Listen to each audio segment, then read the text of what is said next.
Remercié soit le Seigneur pour le privilège que nous avons de pouvoir être ici à nouveau pour l'adorer. Adorer en esprit et dans la vérité, avec un cœur rempli de reconnaissance. Nous avons assurément des raisons et des motifs de remercier Dieu.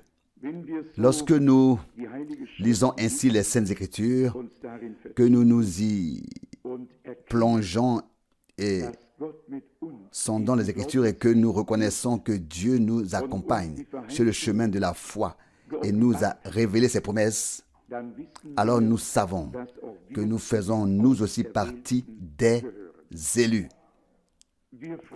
Nous nous réjouissons simplement que Dieu nous ait accordé sa grâce. Selon la parole de l'Écriture, je fais miséricorde à qui je fais miséricorde. Romains 9, 15. Vous savez qu'il y a effectivement des croyants et des incroyants partout dans le monde. Il y a des gens que Dieu a choisis, a élus avant même la fondation du monde en raison de sa préscience. Dieu savait ce que l'homme serait, comment il déciderait. Et il a donc pu prendre sa décision à l'avance. Ce n'est pas que Dieu voulait envoyer les uns vers le haut et les autres vers le bas. Ce n'est pas cela. Dieu voulait que tout le monde aille au paradis. Mais comme il est Dieu et qu'il est omniscient, il savait que tout le monde ne voulait pas aller en haut et que tout le monde ne souhaitait pas y aller au ciel. C'est pourquoi il les a laissés suivre leur propre chemin. Dieu est simplement juste. Il ne force personne. Il n'y aura que des volontaires en enfer, tout comme au paradis. Seuls ceux qui veulent y être seront là. Ceux qui ne veulent pas y être n'y seront pas. Dieu ne forcera personne, ni dans un sens, ni dans l'autre. Dieu a laissé aux hommes la liberté de choisir, de prendre leurs décisions. Et il reste ainsi juste au-dessus de tout soupçon. Il y a beaucoup à dire ici, car justement dans ce chapitre en particulier, comme Frère Rousse l'a déjà mentionné, la parole prophétique est mise en évidence à plusieurs reprises. Ce qui a été exposé est confirmé par la parole prophétique et c'est en accord avec celle-ci que cela a été écrit et prêché. N'est-ce pas la même chose que Dieu nous a donné ces jours-ci? Dites-le vous-même. L'avons-nous inventé? Non. Dieu nous l'a donné. Le même Saint-Esprit qui conduisait les frères, guidait les frères au commencement, nous conduit maintenant, nous guide maintenant à la fin, dans la même parole, dans les promesses, dans tout le dessein de Dieu. Ce n'est pas Paul qui a pu faire étalage de sa sagesse, il a été établi pour être l'intendant de Dieu, l'administrateur des mystères de Dieu. C'est pourquoi il a pu exposer le dessein de Dieu. Cela s'est élevé, cela s'est approfondi, cela s'est élargi et étendu comme cela lui avait été donné par grâce. Mais vous savez aussi que tous ne sont pas, comme nous l'avons vu, croyants, pas même les Juifs. Les Juifs sont aussi incroyants en grand nombre, mais il y a aussi des Juifs croyants.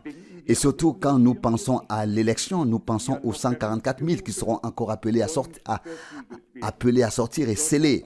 Dieu a également conservé un reste. Je voulais moi-même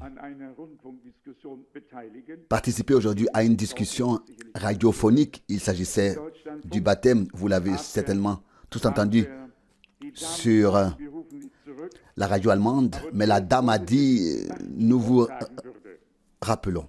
Mais elle voulait d'abord savoir ce que j'allais dire. Et il s'agissait du baptême des adultes ou des enfants. Et j'ai dit, je voudrais en effet placer le baptême de la foi entre le baptême des enfants et celui des adultes. Et ce sur la base de Marc 16, verset 16, celui qui croira et qui sera baptisé. Et elle a répondu, oui, cet aspect est très intéressant. Nous vous rappellerons, mais elle n'a pas rappelé. Elle avait certainement peur que la foi soit alors mise au centre. Quoi qu'il en soit, nous essayons un jour, nous réussirons à proclamer la parole du Seigneur. Je peux lire ici les quelques versets du chapitre précédent, car il a déjà été souligné que c'est l'amour de Dieu qui a poussé Paul. Et il est dit dans Romains 8, au verset 38, Romains 8, verset 38, « Car j'ai la certitude que ni la mort, ni la vie, ni les anges, ni les dominations, ni les choses présentes, ni les choses à venir, ni aucune puissance. » Verset 39, « Ni la hauteur, ni la profondeur, ni aucune autre chose créée ne sera capable de nous séparer de l'amour de Dieu qui est dans le Christ Jésus, notre Seigneur. » Nous étions séparés de Dieu par la désobéissance et le péché. Nous avons été unis à Dieu par Golgotha, par l'acte salvateur de Dieu en Christ. Nous avons été réconciliés avec lui et liés à lui par un amour éternel. Rien ne peut nous séparer de cet amour de Dieu. Et puis, Paul a certainement voulu le réaffirmer ici lorsqu'il a dit « Je dis la vérité en Christ ». Romains 9, verset 1. Il n'y a pas d'autre vérité que la vérité en Christ. Il est le chemin, la vérité et la vie. Jean 14, 6. Tout ce qui passe à côté de lui passe à côté de la vérité. Je le dis. Romains 9, verset 1. Je dis la vérité en Christ, je ne mens point, ma conscience m'en rend témoignage dans le Saint-Esprit. Ensuite vient l'expression de la douleur, de la souffrance incessante dans son cœur. Ici, je dois en effet poser la question à nous tous, moi y compris. Si cet amour de Dieu, cet amour salvateur, remplit déjà nos cœurs au point que nous serions capables de dire, ne serait-ce qu'approximativement, et de le penser vraiment, ce que Paul a dit et voulu dire.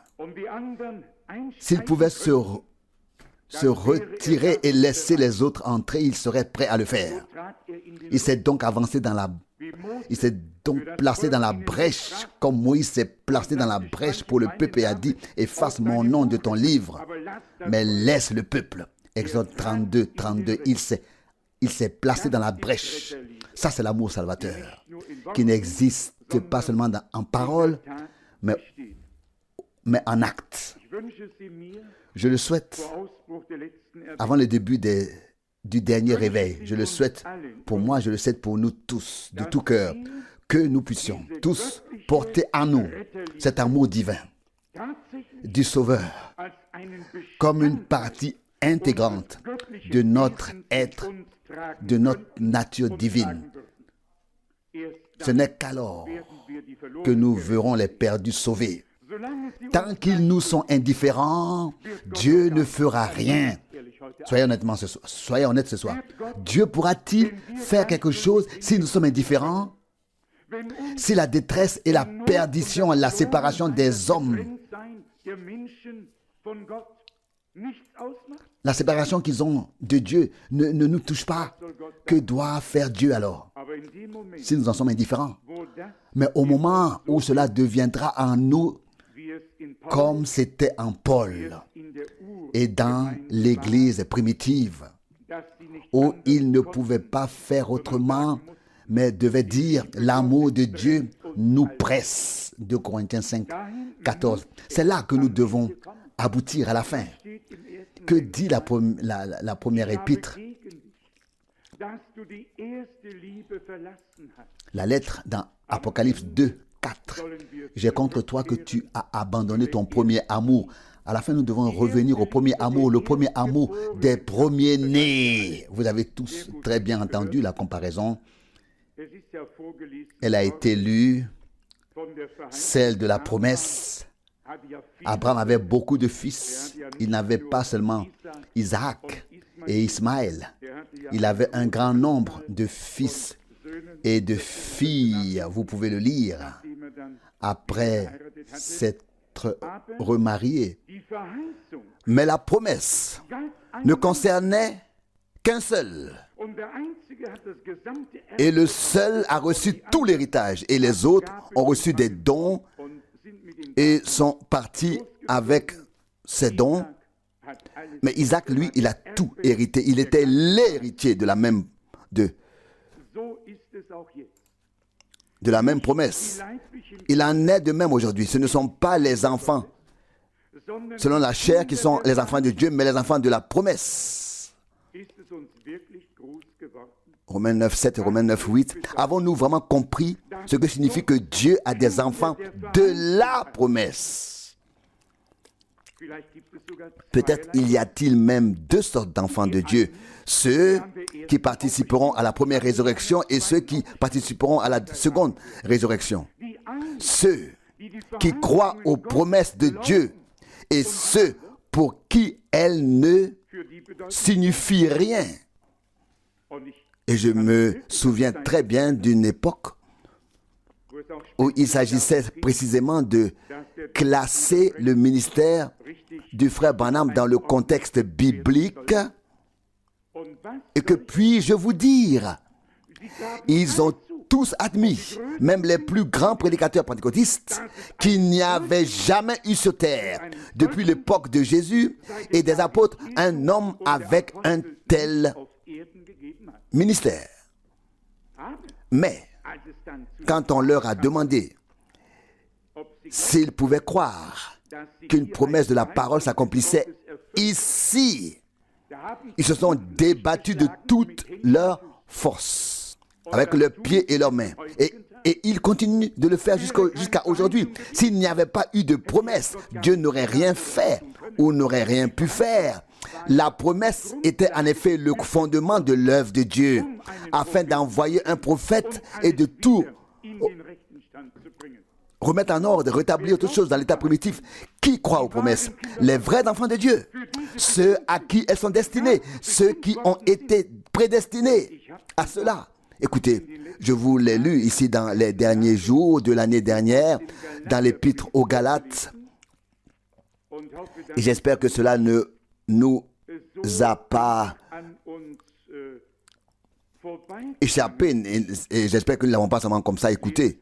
Je le relis, Galates 3, verset 8.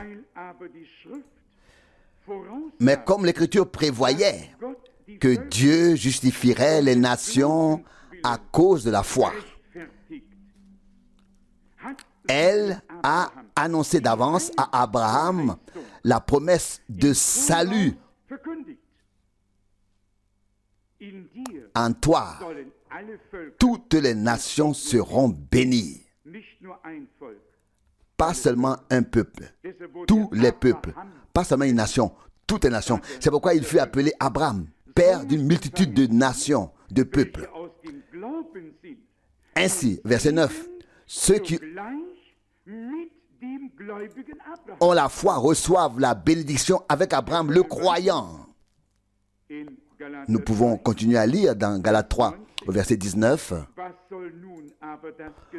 Pourquoi donc la loi? Elle a été donnée ensuite à cause des transgressions, jusqu'à ce que vint la postérité à qui la promesse avait été faite.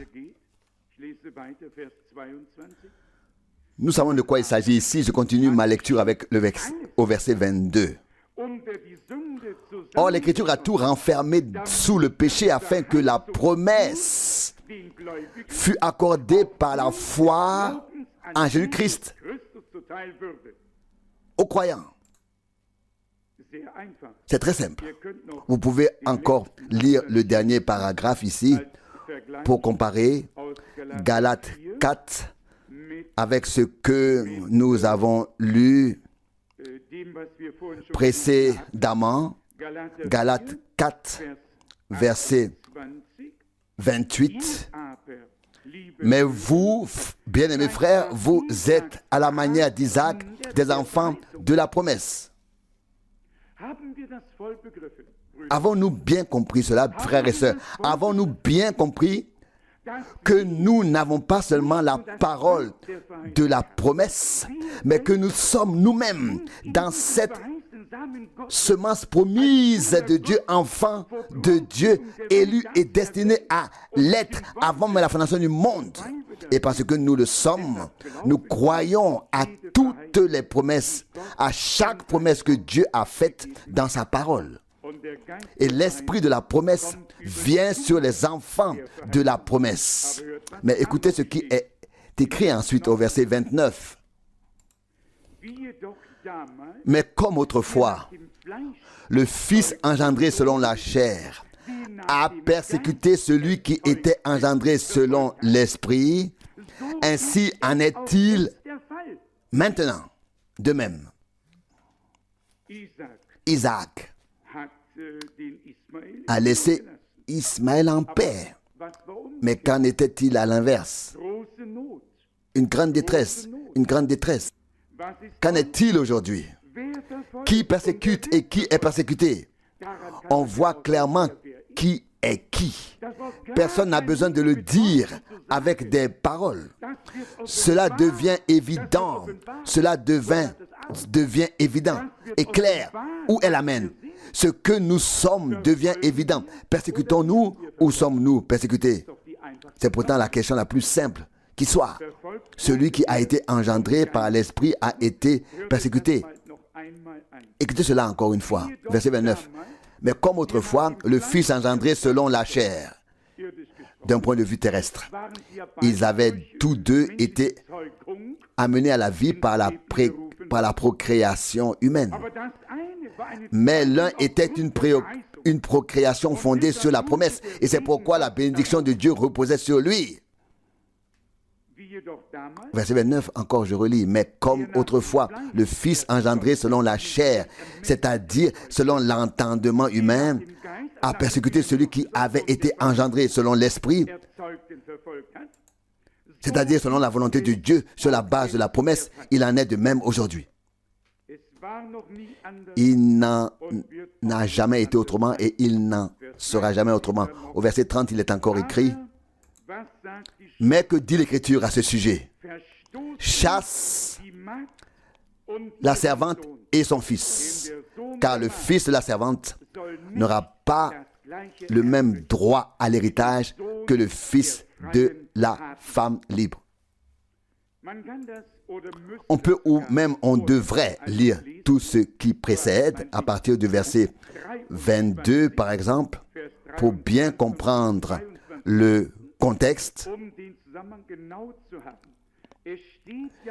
Il est écrit qu'Abraham avait deux fils, un de la servante et un de la femme libre. Cependant, celui de la servante n'était que son fils engendré selon la chair. Mais celui-ci de la femme libre, lui, était né en vertu de la promesse. Je lis le verset 23 dans Galates 4. Mais celui qui était né de la femme libre, lui, était né en vertu de la promesse.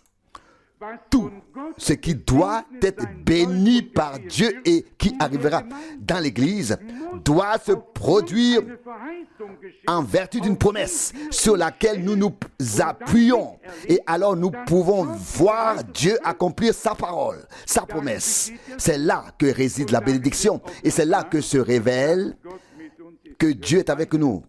Écoutez la suite. Ah, j'aurais aimé être assis là où Paul prêchait. Je vous le dis très sincèrement.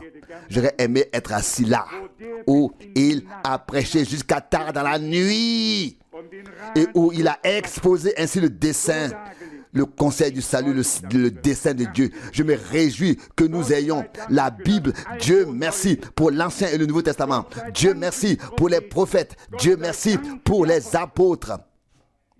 Que les scribes s'en aillent. Au verset 24, il est écrit: c'est au figuré, car ceux-ci représentent deux alliances, l'une du mont Sinaï, qui enfante pour la servitude, c'est Agar. Le mot Agar signifie en effet la montagne du Sinaï en Arabie. Et elle correspond à la Jérusalem d'aujourd'hui, car celle-ci est en servitude avec ses enfants. De quoi était-il asservi? De toutes les lois et de tout ce qui s'y rapporte de l'extérieur. Il semblait même qu'ils étaient asservis par la parole de Dieu. Ils avaient la lettre, mais pas la révélation. Au verset 26, il est écrit: la Jérusalem d'en haut, en revanche, est libre et c'est notre mère. Est une libre et c'est notre mère. C'est notre mère. Si quelqu'un, vous le savez bien, il faut parfois dire les choses, pas ici, mais lors d'autres voyages. Lorsque les gens parlent d'une communauté religieuse mère dans laquelle ils veulent tous retourner, alors nous, en tant que croyants, nous savons une chose. Nous ne sommes pas nés quelque part. Notre mère est là-haut, la nouvelle Jérusalem. C'est la demeure de l'épouse. Quand Jean a entendu: viens, je te montrerai l'épouse, la femme de l'agneau. Qu'a-t-il vu? Dans Apocalypse 21, verset 9. Une nouvelle Jérusalem, parée de la gloire de Dieu. C'est là notre demeure. C'est là que nous serons. Il y a encore quelques passages de la Bible qui pourraient être lus ici. Mais nous pensons aussi tout particulièrement à Isaac et à ses deux fils, Ésaü et Jacob. C'est l'un des passages les plus difficiles à comprendre dans les Écritures, dans les Saintes Écritures. Aucun d'eux n'avait encore vu la lumière de ce monde ou de cette terre, et Dieu avait déjà décidé, car il savait ce que l'un serait et ce que l'autre serait. Je me souviens d'une prédication de frère Branham où il disait que Jacob était dans sa nature, qui était dans sa nature bien pire qu'Ésaü. Ésaü, un garçon vraiment brave comme il se doit, et Jacob, un rusé, un trompeur, un escroc, qui a même obtenu son droit d'aînesse, son droit de premier-né par la ruse et la perfidie, n'est-ce pas? L'a-t-il obtenu par le jeûne et la prière? Pardon? Par le jeûne et la prière? Non.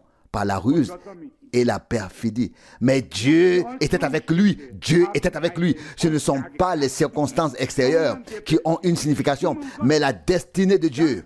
Ce que Dieu a destiné à un homme et a destiné pour un homme doit lui être accordé. Et si des circonstances extérieures y ont contribué, Dieu n'y a rien trouvé à redire. Mais vous savez, les anciens hommes de Dieu avaient en eux la conduite de l'Esprit. Qui a croisé les mains et béni les deux fils? Qui était Jacob. Et qui a dit: non, non, non, non, non, non. Pas comme ça. C'était Joseph. Non, pas comme ça, pas comme ça. Et qu'a dit Jacob? Mais si Dieu a croisé mes mains, qu'il en soit ainsi. Genèse 48, verset 19. Il y a eu des conduites qui étaient simplement là, que personne ne connaissait ni n'avait prévu, mais que Dieu a ordonné et exécuté à l'heure prévue. C'était des dispositions, indépendamment de ce que les autres qui regardaient auraient pu dire. Dieu sait ce qu'il fait aujourd'hui encore. Il n'a de compte à rendre à personne. Il est écrit ici, l'aîné sera asservi au cadet. Romains 9, verset 12, verset 13. Maintenant, comme il est écrit, j'ai aimé Jacob, mais j'ai haï Ésaü. C'est difficile à comprendre, nous l'admettons tous. Mais c'est ce qui est écrit dans la parole et c'est ce que nous devons croire. Il n'y a pas d'autre choix, nous devons croire ce qui est écrit dans la parole de Dieu. Il y a encore aujourd'hui des hommes qui ont été aimés par Dieu. Il les a appelés à sortir par amour. Et ce sont ceux-là qui viennent à lui. Ils sentent l'attraction de l'Esprit. Ils se laissent interpeller par la parole et ils viennent au Seigneur. Ils sont attirés. Ils ne peuvent pas faire autrement. Pourquoi sommes-nous ici sous le coup de la parole? Parce que nous nous sentons attirés par la parole, à écouter la parole. Et il n'y a pas un seul service divin, même le plus insignifiant, où Dieu ne nous parlerait pas. Au contraire, Dieu parle à nos cœurs à travers chaque parole qui est lue, qui est apportée. Il parle à notre cœur. Revenons à Paul, Romains 9, verset 2. J'ai dans le cœur une douleur. Je porte dans mon cœur une lourde tristesse et une douleur incessante. Verset 3. Je voudrais volontiers être moi-même mis hors de communion avec le Christ par une malédiction, si je pouvais ainsi sauver mes frères, mes semblables selon la chair. Maintenant, puis vient ensuite l'énumération.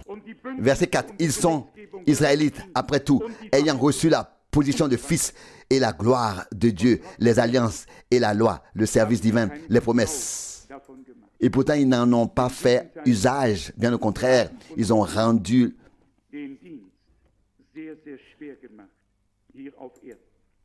le ministère de notre Seigneur très, très difficile ici sur terre. Et un jour, il a dû leur dire en toute sincérité qui ils étaient réellement. Et cela est écrit dans Jean 8. Dans Jean 8, au verset 44. Vous êtes de votre père le diable. Et vous voulez accomplir les désirs de votre père. Il a été meurtrier dès le commencement. Et il n'est pas dans la vérité. Parce qu'il n'y a pas de vérité en lui. Quand il ment, il parle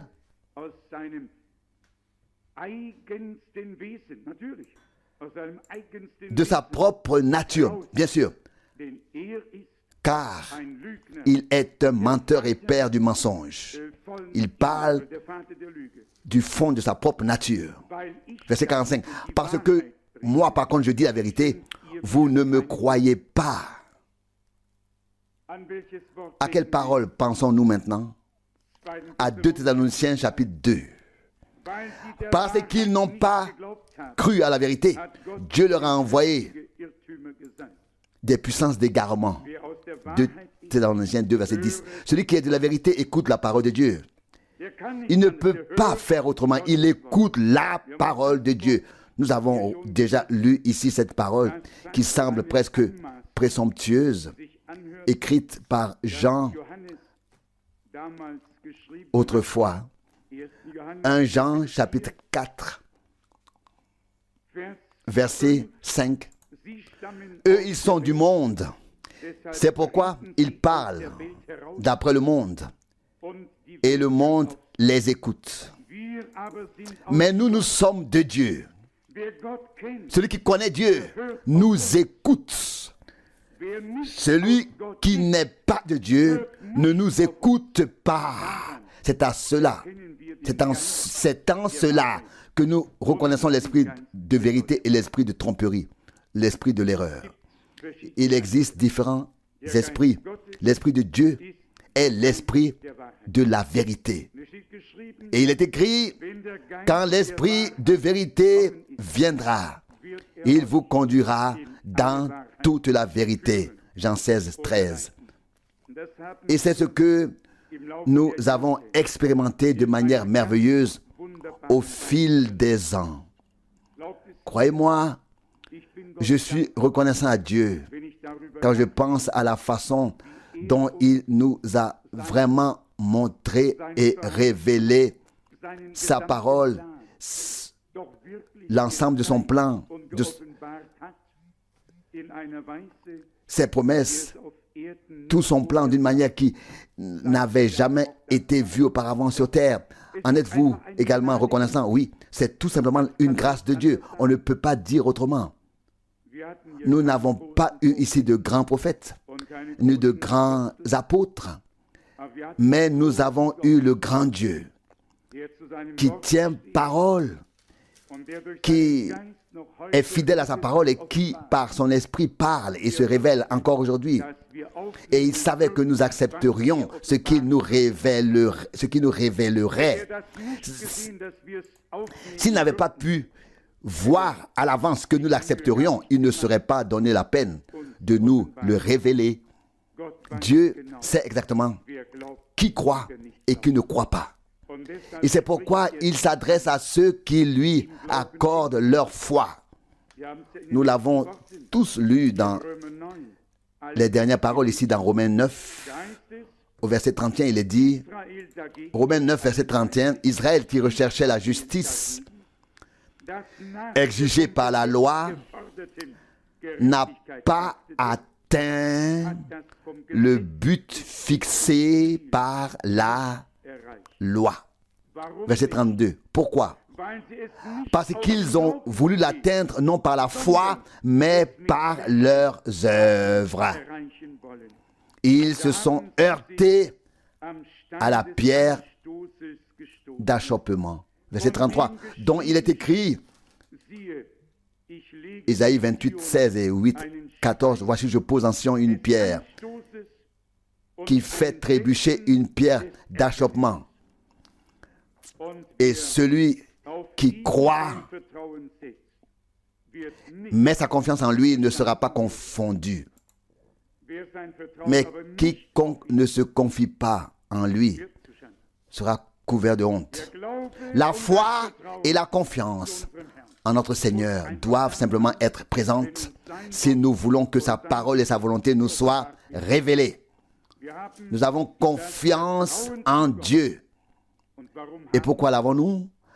Parce que nous n'avons pas suivi le chemin de Dieu avec notre propre justice, mais avons d'emblée mis notre confiance dans la grâce. Et nous avons reçu ce que nous avons entendu dans la foi. Et c'est pourquoi cela nous a été révélé par le Saint-Esprit. C'est également ce que l'apôtre explique dans son épître aux Hébreux. Parce que le message du salut n'était pas uni à la foi chez ceux qui l'ont entendu. C'est peut-être la raison qu'ils n'ont pas atteint le but. Hébreux 4, verset 2. Il est dit, d'Abraham, il crut Dieu, et cela lui fut imputé à justice. Genèse 15, 6. Que dit Jean dans sa lettre? Celui qui ne croit pas Dieu le fait menteur. 1 Jean 5, 10. Qui oserait faire de Dieu un menteur? Lui qui est la vérité elle-même. Croyons Dieu de tout notre cœur. Croyons davantage qu'auparavant. Croire en lui plus qu'auparavant. Lui faire encore plus confiance. Tout ce qu'il a promis, il le tiendra certainement. Tout cela est destiné au peuple de Dieu, aux hommes de la promesse, aux enfants de la promesse. Tout est valable pour eux. La gloire de Dieu, la filiation divine, les alliances, la législation, le service divin, tout. À qui appartient-il? À ceux qui sont nés de Dieu et qui ont été élevés au rang de fils, qui peuvent dire Abba, Père. Et comme nous l'avons déjà souligné à maintes reprises, nous le répétons encore une fois. Dieu a donné des promesses. Et en chaque temps, cela a été manifesté. Qui le croyait et qui ne le croyait pas. Et tous ceux qui ont cru en lui nous ont déjà précédés et attendent l'heure de la réalisation du dessein du conseil du salut dans son entièreté. Le conseil du salut de notre Dieu, où tous, Abraham, Isaac et Jacob, et tous les élus de l'Ancien et du Nouveau Testament seront dans la gloire, au grand festin avec notre Seigneur. Pourquoi seront-ils là-bas? Parce qu'ils ont cru Dieu. C'est le plus important. Beaucoup croient en Dieu, mais croire Dieu, croire ce que Dieu a dit et compter sur lui pour l'accomplir. Je me suis réjoui avec vous et frère Rousse l'a également souligné que ce que les prophètes de l'Ancien Testament avaient prédit a été mis en évidence à maintes reprises ici. Que ce soit dans la Genèse, par Moïse ou bien Ésaïe ou Osée, plus tard je m'en réjouis. Et croyez-moi, c'est le même Saint-Esprit qui nous a conduits dans les profondeurs de la parole. Et nous affirmons et témoignons que le message de l'heure nous a fait comprendre les promesses qui étaient dans la parole et qu'elles ont été révélées afin que notre foi soit ancrée en elle et que nous puissions finalement vivre tout ce que Dieu a promis et passer de la foi à la vue. Il a, comme il est écrit ici, deux sortes de vases, des vases d'honneur et des vases de déshonneur. Romains 9, 21. S'il fait miséricorde et use de longanimité envers les vases de déshonneur, n'en sera-t-il pas tant plus envers ceux qui sont destinés à son honneur? Qu'il fasse de nous, par sa grâce, des vases qui servent à sa gloire et à sa louange. Dieu fait miséricorde à qui il veut, selon la parole de l'Écriture. Celui à qui je fais grâce, je lui fais grâce. Et celui à qui je fais miséricorde, je lui fais miséricorde. Romains 9, verset 15. Nous louons aujourd'hui encore la miséricorde de notre Dieu. Ce n'est pas notre course, notre volonté qui compte. Ce n'est pas celui qui court et qui veut. Romains 9, 16. Si c'était notre course qui comptait, combien couraient dès le matin? Ils courent, mais le chemin de Dieu ne leur est pas montré. Ce n'est pas la course ni la volonté qui compte, mais la miséricorde de Dieu. Et nous louons cette miséricorde divine qui nous a été accordée. C'est la grâce et la miséricorde que nous devons louer, ainsi que l'amour de Dieu qui s'est manifesté à nous. Remercions Dieu pour l'apôtre Paul. Remercions Dieu pour les exposés dans les Saintes Écritures. C'est une référence, une direction qui est donnée ici, montrant comment les hommes de Dieu ont tout classé selon la Bible. Vous pouvez prendre la peine de relire, en particulier dans l'Épître aux Hébreux et dans les Épîtres aux Romains. Combien de fois il est fait référence à l'Ancien Testament. Le ciel et la terre passeront, mais la parole de Dieu demeure éternellement. Et la parole de Dieu commence avec Genèse chapitre 1 et se termine avec Apocalypse chapitre 22, le dernier verset.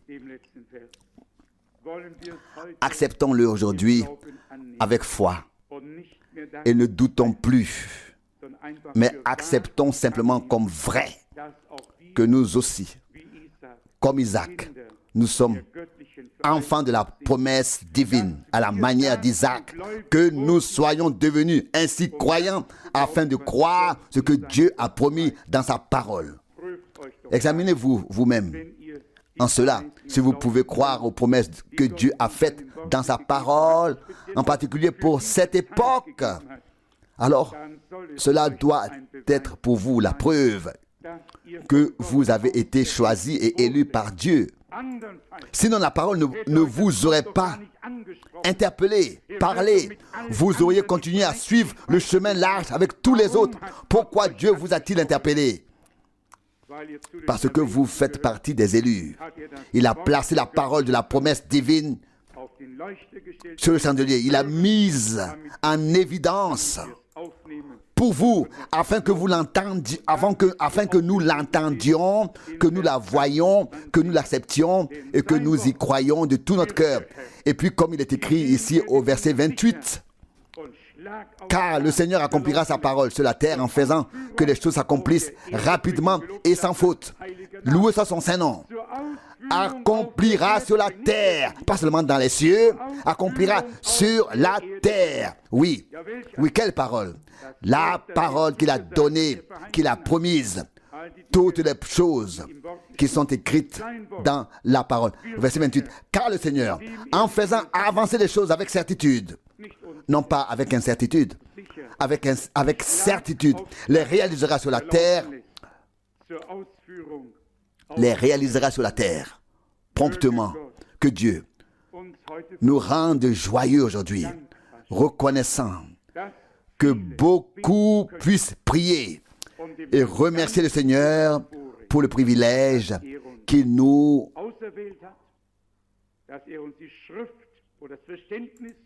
a accordé, celui de nous avoir choisis, de nous avoir élus, de nous avoir ouvert la compréhension des Écritures et d'avoir mis la foi dans nos cœurs. Sans effort, nous pouvons croire de tout cœur ce qu'il a dit dans sa parole et ce qu'il a promis. Les promesses de Dieu demeurent. Elles ne vacillent pas éternellement. Jésus a scellé dans son sang ce qu'il promet dans sa parole. Que le ciel et la terre brûlent, que les collines et les montagnes disparaissent. Mais ceux qui cherchent trouveront. La parole de Dieu demeure éternellement vraie. Amen. Amen. Levons-nous et adorons. Père céleste, mon cœur est touché, mon esprit est bouleversé. Comme tu es grand, comme tu es fidèle, tu as envoyé ta parole, tu as envoyé ton esprit, tu as envoyé ton prophète, tout dans une harmonie divine, afin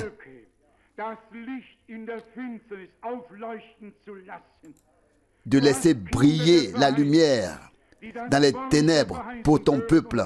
Tu as des enfants de la promesse qui entendent la parole de la promesse et qui croient et qui reçoivent l'esprit de la promesse et sont conduits dans toute la vérité. Je te remercie du fond du cœur pour la parole lue et méditée et observée aujourd'hui ici. Dieu Tout-Puissant, nous te rendons grâce ensemble. Dieu d'Abraham, d'Isaac et de Jacob. Tu es notre Dieu. Loué soit ton nom. Amen. Alléluia. Je te remercie encore une fois du fond du cœur pour le grand privilège que nous avons eu en notre temps d'écouter, d'entendre ta parole fraîchement sortie du trône. Que les promesses ont été mises en évidence. Tu as envoyé le prophète promis pour les placer sur le chandelier, pour les mettre en évidence dans cet âge prophétique. Seigneur, nous te remercions pour les parallèles. Tout comme autrefois au commencement, tes serviteurs revenaient toujours à la parole et classaient tout selon la Bible. Tu as fait reposer la même onction de ton Esprit Saint sur ton peuple. Et la même chose se produit sous nos yeux. Loué soit ton nom. Tu marches au milieu des 7 chandeliers d'or. Tu parles et tu agis. Heureux celui qui a des oreilles pour entendre ce que l'Esprit dit aux églises. Seigneur, je te demande maintenant de tout mon cœur que tout soupir, toute détresse, toute obscurité, tout ce qui n'est pas clair, tout fardeau, tout ce qui t'empêche encore d'agir, que cela soit ôté, que l'ennemi n'ait plus aucun droit sur nous et que nous soyons un peuple consacré à toi, un peuple sanctifié qui proclame les vertus de celui qui nous a fait passer des ténèbres à sa merveilleuse lumière. Seigneur, tu sais toutes choses et je te prie encore une fois de tout mon cœur que cela arrive bientôt, que le chemin te soit frayé, puisse être frayé et que ta gloire puisse se manifester, que toutes les promesses qui sont oui et amen s'accomplissent dans l'Église. Tu as promis le rétablissement de toutes choses, nous l'attendons, car tu le donneras. Loué et exalté soit ton nom, ainsi que les requêtes, les prières, toutes les demandes qui montent vers ton trône. Dieu fidèle, tu vois les lettres ici, tu connais les détresses. Nous te prions maintenant tous ensemble. Étends ton bras, fais venir la guérison, la délivrance, oui, que des miracles et des signes se produisent comme confirmation de ta parole, que s'accomplisse ce qui est rapporté dans les évangiles, partout où l'évangile de Jésus-Christ est prêché. Nous te disons merci, Dieu vivant, en tant que descendance spirituelle d'Abraham, en tant qu'Israël de Dieu, en tant que l'Israël de Dieu, en tant que guerrier de Dieu et à qui le soleil s'est levé comme à Jacob. Seigneur, nous te remercions, nous te louons et nous te rendons gloire à toi seul, au nom précieux de Jésus, au nom précieux et saint de Jésus. Alléluia. Amen.